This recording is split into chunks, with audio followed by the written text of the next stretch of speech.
Hello, friends. It's been a good few days. Today was kind of like a day that I didn't do a whole lot, but yesterday, I busted out of the barracks and I went and I walked 10 feet to volunteer for National Night Out, which has been around for over 35 years. It's a way to connect the community with the local police department, and this was Palmerton's first time offering it. And so I was excited to go and represent the Red Cross. I represent disaster response. Um, and my specialty is high-end catastrophe, but fortunately, very fortunately, those skills aren't needed locally, although, the call to deploy to Kentucky and to St. Louis is real. So I got to go out. I got to see a bunch of people from the community who all came over and made sure that I didn't move from my chair. So that was super nice. It was just nice that people from the community were so kind. And so today, I worked all day and I have a lot of really good stuff going on at work. We're preparing for the fall. This is like the most exciting time for a teacher or professor, or an administrator at a school. They're getting ready for fall because, I love students. I can't wait for them to come back. I'm excited for them to come, and I'm excited to work with faculty as they, empower students. So it's good. Work is good.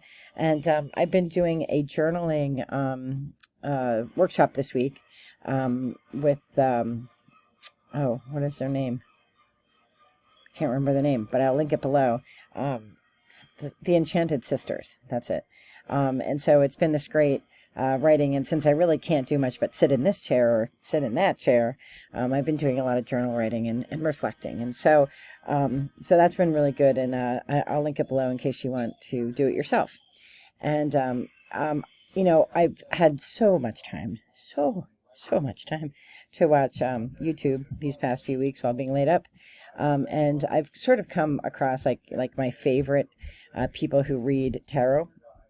As I've mentioned before, I don't actually read tarot. I don't understand it, and I think I don't have the memory to, I watch these people and they're like, this is what all this means, and I'm like, I can do it with oracle cards, because oracle cards, there's no set pattern, but tarot, like every deck, no matter what the decoration, they all, mean the same thing. As Six of Wands means a Six of Wands, no matter what the decoration on the card is, with slight variations in interpretation.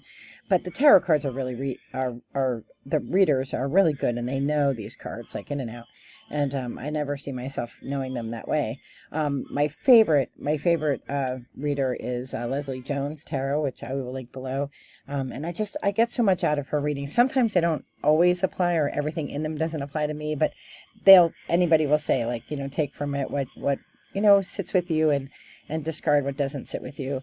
And the cards have been pretty consistently positive about positive changes and things coming up in my life. And I will say that is true. Like I was in a lull for a while, probably about I don't want to say probably a 2-year lull, but probably maybe based on COVID. So you're probably, there too, like things really, in my line of work, which is online education, things really ramped up during COVID. So, so I was very busy at work, and so I had a lot to do. So I didn't really have a whole lot of time to focus on COVID itself, or not having work, because I had lots and lots of work, probably more work than I've had in a long time. But, sort of coming out of that, and sort of the kind of work that I do with high-end technology, really trying to get that back into the classroom when we're never really quite sure, which classes are going to be on campus and which classes are going to be hybrid and which classes are going to be online. Like, that's still a little up in the air because we're not really sure. We think that the pandemic is over, but you never know. And if we've learned anything through this process, it's that we don't know, right? We don't know. We don't have a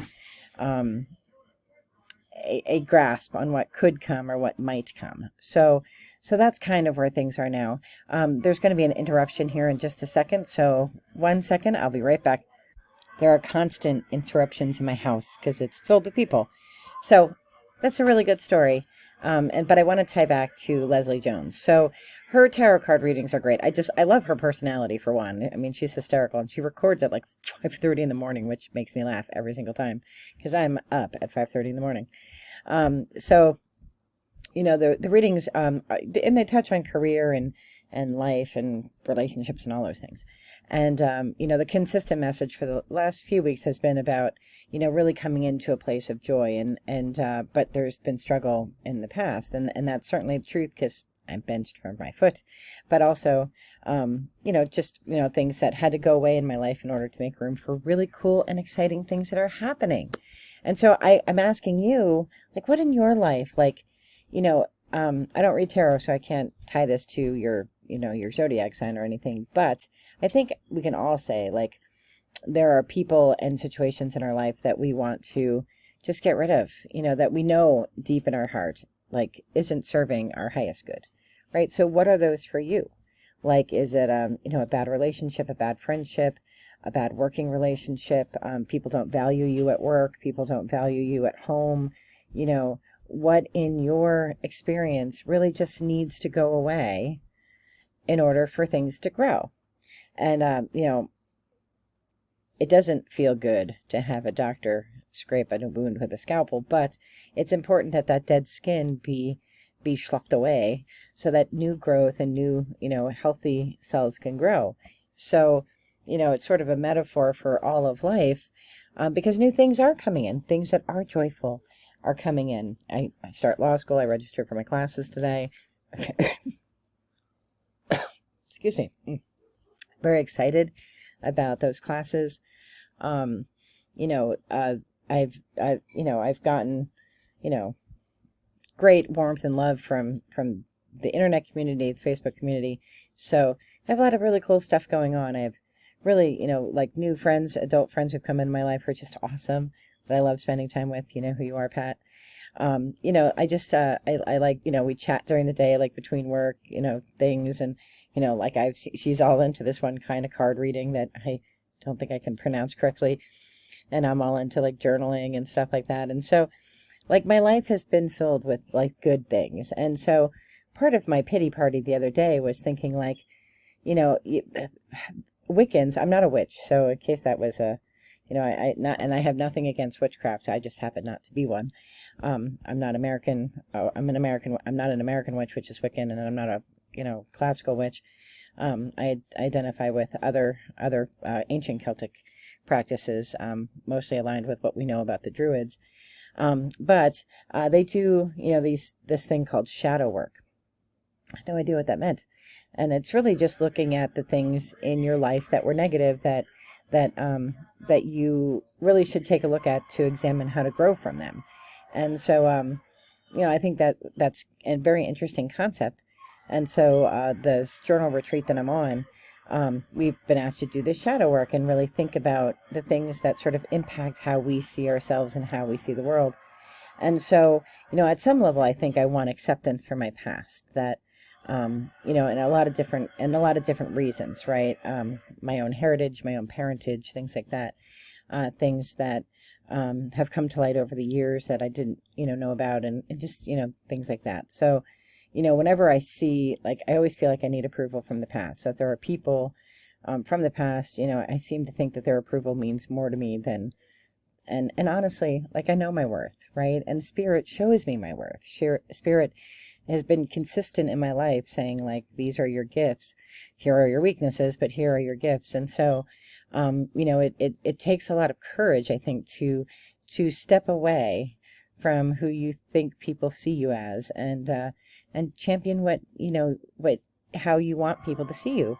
And so, I think being stuck in this house and sort of being stuck in my head, I had no idea, kind of where I stood in the universe, because I only had my own head, my own connection to Spirit. And sometimes I think I make that stuff up, right? Like, I'm just making it up in my head. But yesterday, when I snuck out, I was out of the house for 3 hours. I walked 10 feet from where Dave dropped me off to the Red Cross table, and I sat there, and a bunch of people from the community came over, some people I didn't recognize. I did figure out who they all were at the end, and they were just so positive and lovely and kind, and, and really just encouraging and making sure that I didn't move. And then we went for pizza Well, Dave went for pizza. I'm on keto, so I had a salad. But we went to the local pizza place, the only thing that was open in town, and in walks this boy that is friends with my son. He's autistic, so we get him over at the table, and he was just happy to have people to sit with and a family to be with, because he's like we call him our third son, because he's always at our house. And then in walks a stinky hiker, and this poor young man, I could tell he was young. He had nowhere to go, and I'm like, well, I know where you're going. You're going to my yard. So he's 19. He's the same age as my son. He's the same age as this kid that was with us. So we brought him home, and it's just like in that 3 hours, the universe and spirit reminded me that I'm out for 2 weeks. I can't do anything, but people don't forget when you have an impact. So the goal is to always have a positive impact, and not to let my ego get in the way, and not to fill my life with people who are filled with ego. I can't worry, as Leslie said in her reading, like, you can't worry about that bad energy. There's a reason. The universe really does, the spirit really does decide, like, things for your highest good. And so it is of the highest good for this situation, or this job situation, or these a person situation. There's a good reason why things didn't work out. There's a good reason. You may have grown, or they may be digressing or not growing, or now they see you and they see what they've lost. I don't think that's particularly true in my case, but because I don't think people who've left my life ever realize what they had. So I don't think you can really figure out what you've lost if you don't know what you had. So, and so it's important for us to always move forward and let spirit do its work, and let joy and positivity flow. And will there be setbacks? Of course there will be setbacks. That's life. But everything is a learning experience, and our soul is meant to learn things in this physical experience. So, what is it that your soul is calling you to learn? And what do you have to get rid of so that you can fill your life with good things? And that's the positive way that we move forward. Do we get stuck in our own heads? Sure we do. Do we fall back? Sure we do. But keeping an open connection with spirit will help each of us to achieve our highest good. So on that, I leave all of you with all the best in light and love, and I wish you so much love and so much peace. Be well. Bye-bye.